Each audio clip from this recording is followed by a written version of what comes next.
Thank you very much. Good morning, everybody. I see a lot of people from SKMC, Khalifa, so I don't know who's looking after the hospital today. The organizer asked me to make some declaration. I don't know what they meant by it, but here's my declaration. I don't sell drugs. I don't manufacture them, but for scientific purposes, sometimes we experiment. You don't want somebody to talk to you about drugs and never experiment. Anyway, so why people use drugs? It's an important question somebody need to understand. We need to understand why people use drugs. Most of the cases, it starts with an experiment. Somebody hand them some drugs in school, nightclub, whatever. They like the experience. The next time they go purposefully wanted that experience. And then as time goes by, they wanted to use it more and more because either they're not feeling, they're feeling under the weather, depressed, or they wanted to have that experience. And that circle start to intensify and end up addicted. There is a very nice analogy, and I stole it from one of my colleagues back in UK. Initially, you want to reach heaven. Then you want to be just on earth. And at the end, you want to avoid to go to hell, which is the withdrawal. It is a very vicious circle. And there is a very nice movie. I don't know if you've seen this movie. It's called Candy. It was 1990s. And it's very nicely described, this circle of addiction. The actor, Heath Ledger, unfortunately died of drug overdose several years ago. And he'd been through it himself. So drug abuse or drug overdose, for those of you who've encountered them in your daily work, sometimes can be challenging to manage, challenging to understand what's going on with the patient. And my duty today is to simplify the process and make you understand where is this drug of abuse are coming from and how can you handle them as a physician in hospital. Over the last 100 years, more than 100 years, drug of abuse are being known to man. The majority of it, or almost all of it, derived from plants. And we used to know one sort of classification, 3 types of drug of abuse, either stimulant, hallucinogenic, or sedative. And all of them derived from plants, either the coca, the opium, or mushroom. And this is translated even in medicine. This is the classification we have in medicine, and we've been to medical school studying depressants, stimulants, analgesics, and hallucinogenics. This is what we knew until 2010. 2010, there was a paradigm shift. And that started by chemists in the lab, started to engineer new drugs, changing the components or the atoms of certain drugs to produce new drugs.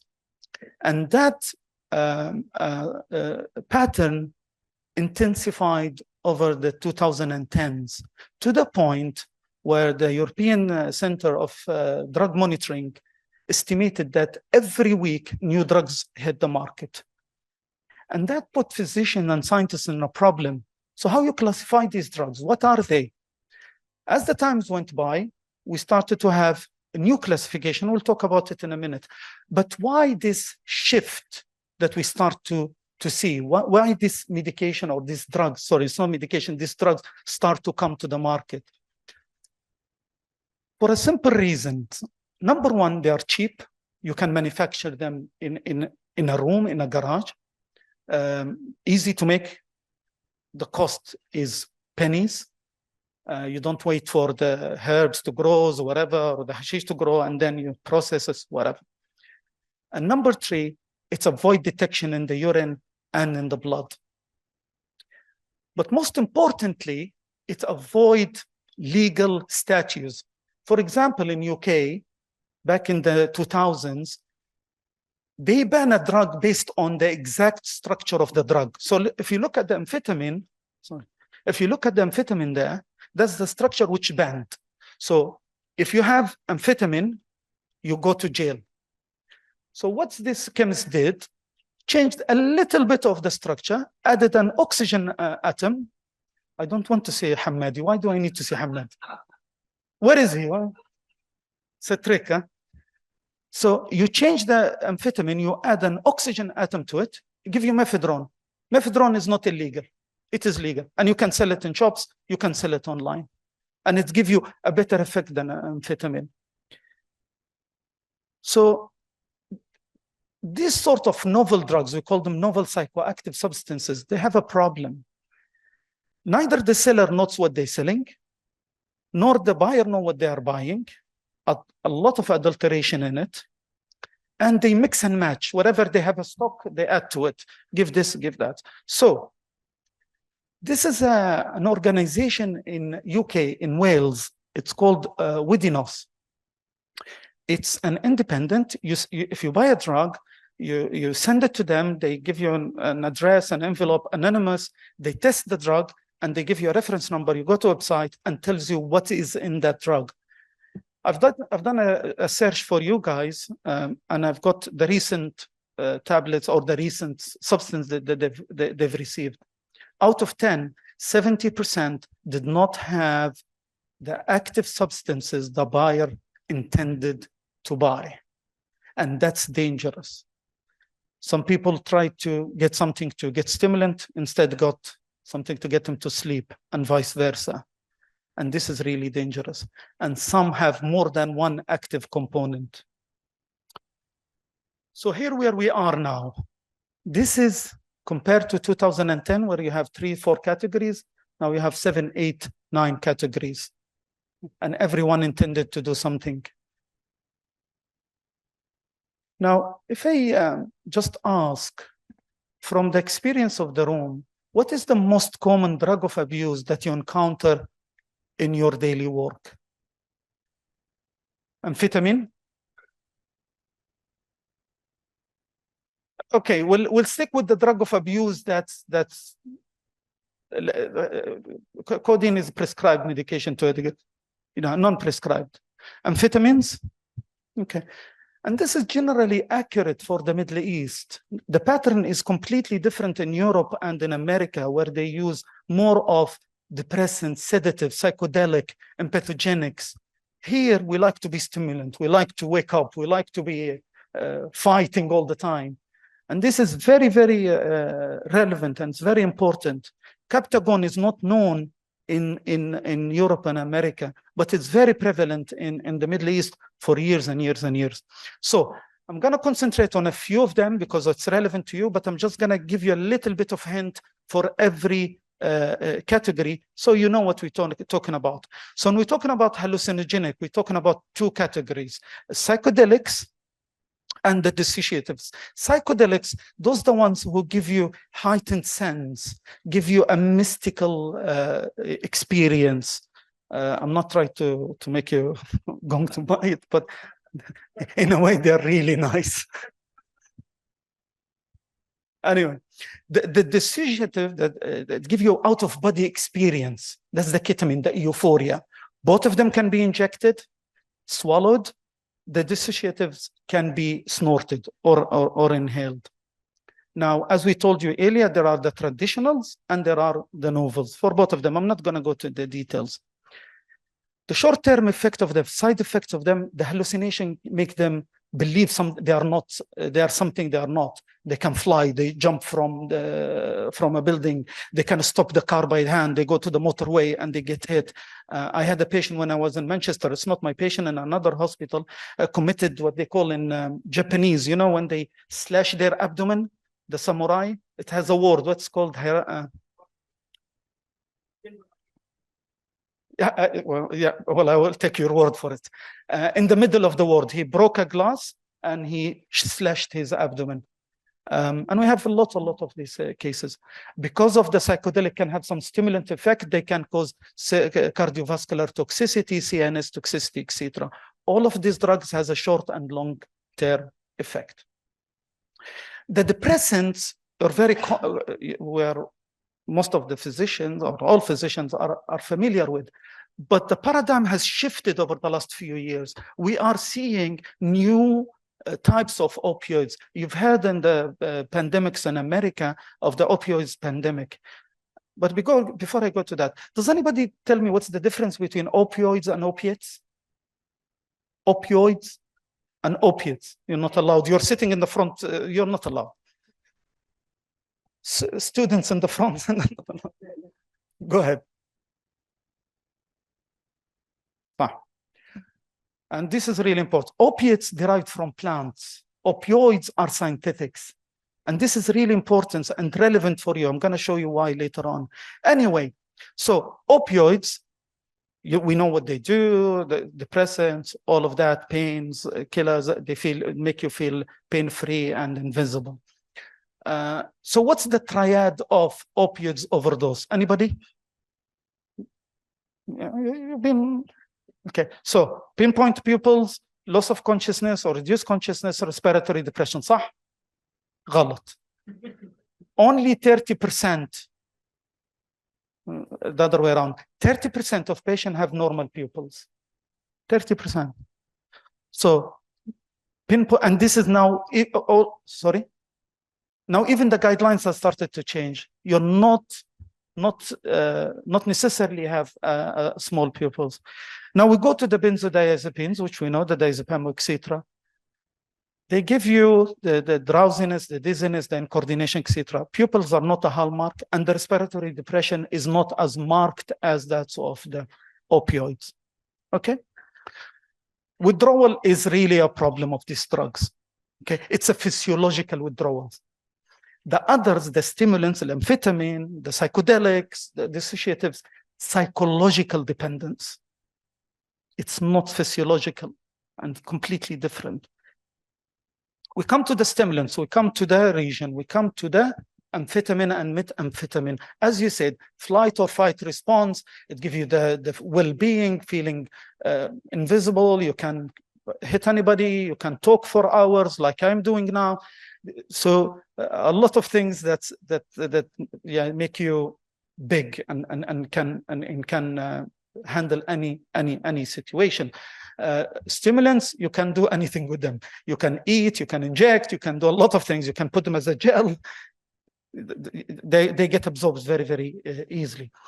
The side effects which I'd expect is the cardiovascular and the CNS toxicity. And as we said, it's psychological dependence. Now you hear this, I don't want to bore you into the details. There are three forms. The powder, which we call the speed, 10% purity only, okay? Usually snorted or injected. The base, it's oily component and it's swallowed. The crystal, that's the 80%, that's the good one, that's the good stuff. Okay, if you want something, go to the crystal. It's smoked or injected, okay? It works on 3 receptors, okay? It gives you the feeling the mood is good, your pleasure, dopamine is the pleasure, the mood is the serotonin, and the noradrenaline is the arousal and feeling awake and alert. Look at it like a fuel gauge. The more you give, the more it gets fueled. Started with feeling well and everything, and then end up in the aggression, agitation, tachycardic, hypertensive, etc. When the effect goes, the car stop. The mood become bad. You can't sleep, fatigue, lazy, picking fights, cravings, and all of that. So from feeling well, as soon as they stop, you go into the crash mode. It's a lot of long-term effects, but it has something to do with even biological status of the body. This is a real photos from America. The girl's pictures, it's a 6-year span from 2001 to 2007. She aged maybe 20, 30 years. That's what methamphetamine meds cause. Also, one of the things I want to give you a hint, have you ever seen a patient on meth start to do this when you're talking to them, moving their like this? This is characteristic. This is a hallmark. You can see them from a mile away. And it has a physiological reasons for that. There's something called meth mouth, if you heard of it. teeth decay, dry mouth, ulcerated tongues, jaw dislocation or jaw arthritis because of the continuous stimulations and the vasoconstriction. It's very clear. If you see it once, you will never forget it. And I think some of here from SKMC, because apparently we're the center for treating drugs in Abu Dhabi, we see it quite a lot. So amphetamine is a father and son. Amphetamine was good, but they needed a bit better. What did they do? They just added a bit of carbon atoms at the end, became more potent, goes to the brain quicker, and lasts for a much longer time. So this is your amphetamines, this is your stimulants in general. Now we come to what you call a spice, okay? Spice, synthetic cannabinoids. How many spice do you know? I'm not talking about الملح والبعض ولا حاجات الفلفل الأحمر وكذا. No. How many spice do you know? One spice. هذا واخد spice, صح? There are 400 extra molecules of spice. 400. فلما واحد يجي يقول لك والله الurine negative for spice, I don't know in your hospital whether you do spice or not, which is, we'll talk about it in a detail, synthetic cannabinoids, tell them to go away. Not a single lab in the country can detect all of the synthetic cannabinoids are there. There are more than 400 types worldwide. So started the idea with hashish, اللي هو الcannabis. You need to grow it. They have to have مزرعة كبيرة, the weather, and then you take it, process it, etc., etc. It's a long process for the end to come up with a single component called THC, tetrahydrocannabinol. That's the active component. جماعتنا الكيمست قال لك لا ليش أنا أمشي نطلع؟ I will make it in the lab. So they start to make it in the lab. So how they sell it? ياخذوا لك herbs من السوق, inert herbs, and they add to it the oil or the active substances, and they sell it. Similar picture when you see it زي الحشيش, فهمت, as a herb, ويدخنوا فيه. But it's very easy to make. You can make tons in a week. So that's why the popularity of the synthetic cannabinoids become much more prevalent than cannabis. And as I said, there are more than 400 types, and they work on the same receptors. They are not detected in the urine unless you have a detailed lab. They are perceived as safe drugs, and if you see the packaging of them, they look very nice, very glossy, حاجات كده K2 أسماء غريبة. That's how they attract people. So what's the problem of them? Synthetic cannabinoids, as you'd expect. هو عادة الكنبس what they يقول لك why do they take them? They're stoned, relaxed, chilled, الأمور تمام, everything running slow motion.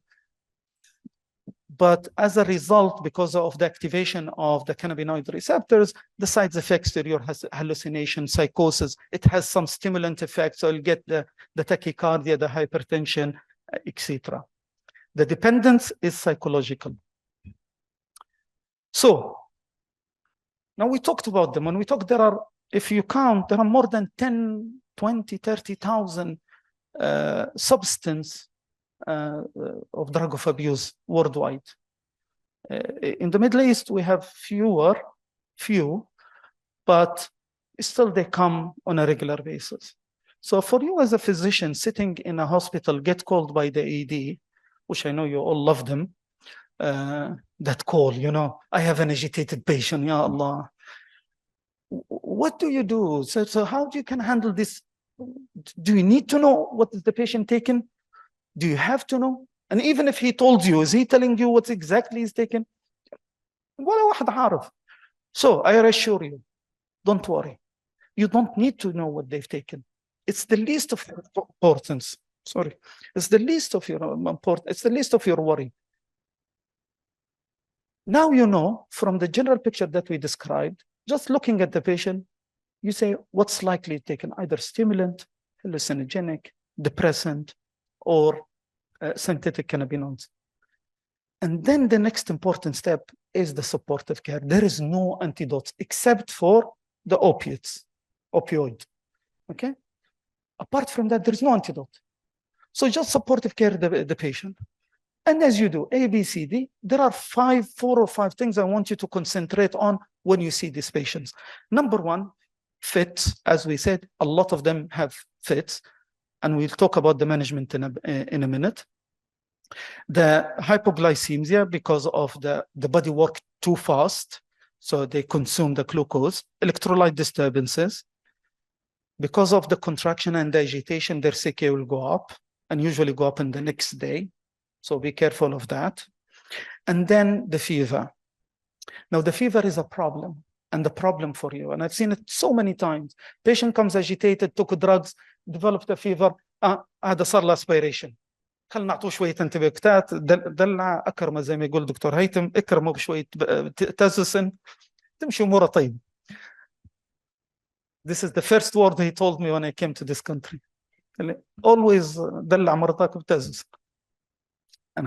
Well, it doesn't work here. It really doesn't work.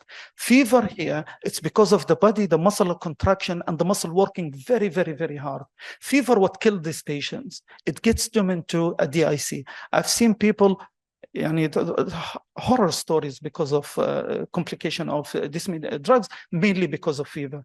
When you get to the temperature of 39, be scared. Be really scared. They go into a very bad DIC and multi-organ failure. So when you start to have the patient have fever, cool them, throw at them everything that you have. And if it is not working, you intubate and ventilate them and paralyze them, because it's coming from the muscle. If the muscle are contracting too much, we give them dantrolene if need be. But don't let the fever go away. I mentioned here clonus because serotonin syndromes. As we said earlier, stimulants work on serotonin receptor, stimulate the serotonin receptor and give you serotonin syndrome. So you need to be really, really careful with that. So this is part of the habit that I go and examine all of the patients. I go and examine their clonus, make sure that they are not febrile and the tone is not high. Generally speaking about medications and treatment, one thing I want to stress upon. What happened? Somebody thanking me. والله يا الحمادي مسوي عمايل. So 2 minutes, or do I still have time, or? Yeah, we can go with that. Okay. Can I have the slides? I don't want to see my face. So generally speaking, when you're talking about a treatment of this of drug of abuse, what's normal for example, VT, a normal VT, what do we give? Amiodarone, صح? Epilepsy, if it doesn't respond benzo, what do we give? Phenytoin, صح? هنا completely غلط. We don't do that because the mechanism is completely different. There is a substance, it's not a pathological process. It's a substance has been induced to the body that's caused all of this. So for example, patient who's coming tachyarrhythmias, we don't jump and give them medication to slow the heart rate. If there is no compromise, we let them be. Most likely it's agitation and the catecholamine overdrive, so we just give them benzodiazepine to calm them down. If we started to have a QRS prolongation because of the blockage of the sodium channel, we give them sodium bicarb. We don't give amiodarone. If you give amiodarone, the patient might die because amiodarone further block the sodium channels. And I've seen that with my own eye. Same apply for phenytoin. Phenytoin block the sodium channels. This patient, most likely, if they cause CNS toxicity, it causes cardiovascular toxicity. The sodium channels are blocked in the heart. So you give them phenytoin, they go into cardiac arrest because of the prolongation of the QRS. So that's, I think, the main thing I want to talk about. The last thing in the treatment, please avoid antipsychotic. Please. Antipsychotics work on different receptors and there is high risk of interaction. Stick to benzodiazepines. Give loads of doses. 10, 20 are small in this patient. Sometimes you need to give 60, 70, 80 milligrams to calm them down. And if you can't, just sedate them in ICU or intubate them. Don't go down the route of antipsychotic. Last thing I want to mention to you, and if somebody wants to stop me, can stop me after this sentence. Urine tox has no rule in hospital medicine, has no rule whatsoever. False positive is extremely high. False negative is extremely high. For that, it has no rule whatsoever. If you look at the urine tox so for example, in our hospital, it has 6 or 7 items. One of them is opiate. They don't test for opioids. And they say cannabis. They don't test for the synthetic cannabinoids, the spice. For example, benzodiazepine. If I give you now midazolam, what would you expect the urine will be? It shows positive for benzos? Yes or no? The answer is no. It was going with, the answer is no. Because the urine test, which is the common that we have here, pick a metabolite, which is oxazepam. Okay, that metabolite of only few of them, diazepam, chlordiazepoxide, and a third one. Few of the others, they don't metabolize the same mechanism. So you don't have the oxazepam. So it will turn negative. And it does not tell you anything more than there was an exposure. Does it tell you that there is intoxication? Does it tell you that the patient will die? It doesn't tell you anything. Exposure. For example, cocaine can stay in the urine for a week. Doesn't mean anything. So when you get your psychiatrist or psychologist say, no, admit under medicine because he has a urine positive, that's nonsense. You need to stop them. You need to write in the note, this is a sign of exposure. Yes, the patient was exposed to this, possibly because false positive is very high, but doesn't mean anything. And they should take the patient. You cannot admit the patient just waiting for a withdrawal or waiting for something to happen to them. So that will conclude my talk, and thank you very much for having me.